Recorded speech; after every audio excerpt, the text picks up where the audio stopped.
Back to that Kevin Show with Kevin McCullough. Back from Times Square. So glad to have you with us on this weekend edition of the Salem News Channel, Biz TV, 300 radio stations, That Kevin Show. We are thrilled to have Sean Spicer with us. Sean, we're in a strange cycle right now. The campaign's kind of officially begun. The first debate's next month. What do you see? What do you like? So I believe there's two parts to this, as you know. There's the Republican nomination. I think this is Trump's to lose. If Trump doesn't get taken out in one of the first four states, Iowa, New Hampshire, Nevada, or South Carolina, it's over.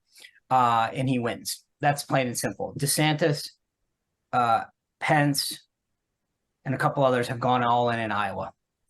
Christie's gone all in South Carolina, New Hampshire, and then obviously Haley and Scott are all in South Carolina. The last cycle in 2016 that was competitive was a 29-day crunch between Iowa and Super Tuesday. It is now a 50-day crunch. Why does that matter? It's sort of like, think about running a distance and saying, you have to run 50 yards in 10 seconds. And then you suddenly say you have to run the same 10 seconds, but now you have to go almost 100 yards.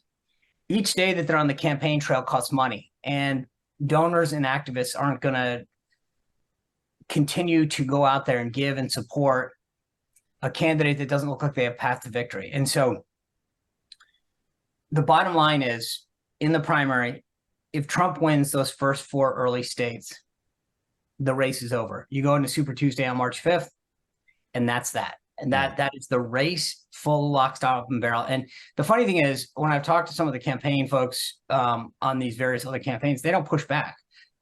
Because they get it, that most anyone who's been around the game understands it takes money. So I'll see a poll. Somebody sent me a poll the other day from Wisconsin and said, oh my God, look, DeSantis catching up. And I was like, who cares? If you can't win, if that matters, look, if DeSantis beats Trump in Iowa, we got ourselves a race.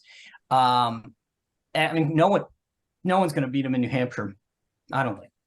But isn't Iowa at still almost 20 points right now? Yeah, but it's a ground game. You look at what Cruz beat him, and Cruz beat him there, and Rick Santorum won before. The point is that Iowa is a very ground, knocking on doors, voter to voter kind of place, and it's small. So my point is that's that. Then in the general, let me just give you the sort of my quick take on that, which is, in the general election, this election is going to come down to 8 states. That's it, full stop. Yep. Wisconsin,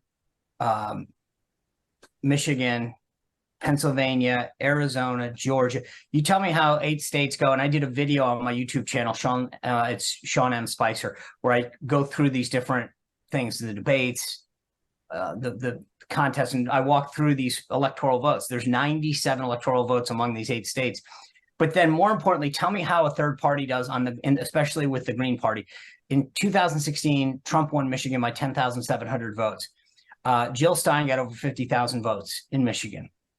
If there was no viable Green Party candidate in 2020, Cornel West says he's now running on the Green Party candidate line.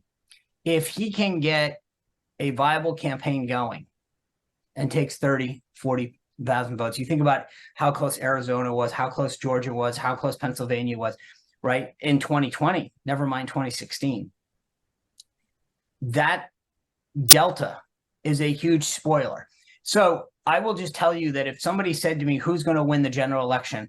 My answer would be, tell me how many votes Cornel West gets in those key 8 states, and I'll tell you who the winner is.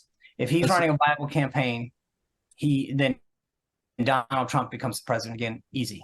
That's an interesting observation. And I think similarly in the primary, back to that for a second, when you've got a Nikki Haley and Tim Scott both in the race in South Carolina, I think that bowls the aisle clear for Trump to take, even if it's a tight win, because those two are going to cancel a lot of each other's votes in the state where they're most well known. So you're absolutely right. And here's the X factor that I have. Right now, Haley is leading. So Haley's in like 3rd place in South Carolina. It's Trump, DeSantis, Haley, then Scott. But I have a feeling that one or the other won't be in South Carolina, meaning one South Carolina or Tim Scott. Yeah, that's just my hunch, because I think you're gut is right. There's just not enough room, enough oxygen to get both of them there. Yeah. And I think that what's going to happen is if they're stalling out after Iowa, like if they get a fifth and a fifth or something, right? So 5th place in Iowa, 5th place in New Hampshire. The question you have to ask yourself is, as like in Tim Scott's case, as a sitting senator, do you want to get 4th or 5th place in your home state? Sean Spicer, always enjoying seeing you. Thank you for being with us. At least somebody does. Thanks, Kevin. Talk to you soon. There you go. Sean Spicer, former press secretary for Donald J. Ready or not, we'll be right back.